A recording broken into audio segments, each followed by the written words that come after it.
Hello সবাইকে। তো নববর্ষের দিন দুপুরবেলা লাঞ্চ কমপ্লিট করে বসে বসে বোর হচ্ছিলাম এবং বাইরের দৃশ্যটা দেখছিলাম।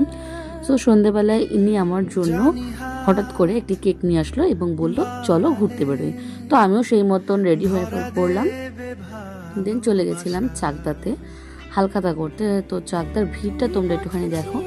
তারপর হালখাতাটা সেরে চলে গেছিলাম চড়ক মেলাতে চড়ক দেখতে। তো তখনও শুরু হয়নি, তারপরে কিছুক্ষণ পরে শুরু হলো এবং তোমরা দেখতেই পাচ্ছ যে একজন সন্ন্যাসী 8টা বড়শি ফুটিয়েছেন পিঠে। সত্যি ঠাকুরের অনেক মহিমা বলেই আজকে হয়তো ওনারা এতটা বুকে সাহস নিয়ে করতে পারছেন। আর ঠাকুর যেন ওনাদের সবসময় ভালো রাখেন, সবসময় সুস্থ রাখেন। যাই হোক, তারপরে উনি চড়ককে ঘুরলো বড়শি নিয়ে। দেন আমরা বাড়ি চলে আসলাম, যেহেতু ঝড় শুরু হয়ে যাচ্ছিল ওর জন্য। তো আবার দেখা হচ্ছে নেক্সট ভিডিও ব্লগে। টাটা।